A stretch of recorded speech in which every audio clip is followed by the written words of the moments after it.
ఇప్పుడే episode complete అయింది. Episode మొత్తం తనుజ పంచాయితీ. అరే ఇంకెన్ని రోజులు భయ్, డైరెక్ట్ కప్పిచ్చేస్తే అయిపోతుంది కదా. బిగ్ బాస్ చూడాలంటే చిరాకులేస్తుంది. అరే ఏం మాట్లాడుతుందో కూడా అర్థమైతలేదు ఆమెకు. ఓ పక్కనేమో సపోర్ట్ చేసిన వాళ్ళందరినీ నామినేట్ చేసేస్తుంది, నాకు ఎవ్వరు సపోర్ట్ చేయలేరు అని. ఇంతనన్నా ఉండాలి. ఇన్ని రోజులు నువ్వు హౌస్లో ఎలా ఉన్నావమ్మా? ఎంతమంది సపోర్ట్ చేశారు? మొన్నటిదాకానేమో బర్నీ గారిని నానా నానా అన్నది, ఇప్పుడేమో బర్నీ సార్. ఎక్కడ పోయిందమ్మా నీ బాండింగ్? బాండింగ్ అంటే గిదేనా? నానా నానా ఓ నానో అనుకుంటూ అరుచుకుంటూ తిరిగావు హౌస్ మొత్తం.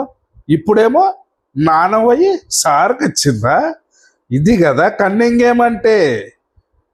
సీరియల్ పంచాయతీ వేసాలంటే గివ్వే ఇచ్చేరి, కప్పిచ్చేరు బాయ్, కప్పిచ్చేరి.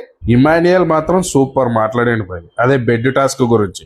పెళ్లి కూతురు లాక ముస్తాబాయ్ కూర్చున్నావు కదా, ఏం గేమ్ ఆడావమ్మా? అంతే కదా. ముగ్గురు సపోర్ట్ చేసేటోళ్ళు ఉన్నారు. వాళ్ళ సపోర్ట్ ఉంది కాబట్టే రిలాక్స్గా కూర్చుంది. అండ్ నాకేంది, నా వెనకాల ముగ్గురు మొగోళ్ళు ఉన్నారు, నన్ను చూసుకుంటారులే అని. ఇప్పుడు అదే మొగోళ్ళు సపోర్ట్ చేయలే అని వాదిస్తుంది. అబ్బా నానా బిగ్ బాస్ సారు నాగార్జున, ఇంకెందుకు షో నడిపించడం అవసరమా? కప్పిచ్చేయరు బై, కప్పిచ్చేయరు. చిరాకులేస్తుంది. ఈ సీరియల్ పంచాయతీ చూడలేకపోతున్నాం. మొత్తం టాపిక్ అంతా ఆమెదే నడుస్తుంది. ఇంకెందుకు? ఇక క్లారిటీ ఉంది కదా, ఇంకా నడిపించడం ఎందుకు? ఇగో పిచ్చ క్లారిటీ ఉంది భయ్. మీరు ఎంతమంది కష్టపడి వేరే వాళ్ళ కోట్లు వేసినా కూడా ఎవడు గెలవరు. గెలిచేది మాత్రం ఈ సీరియల్ బ్యాచ్ తనుజనే. ఇంకా మీరు ఓట్లు వేయడం ఎందుకు భయ్? సపోర్ట్ దాకా వదిలేరు ఎందు మళ్ళా. అంతే కదా.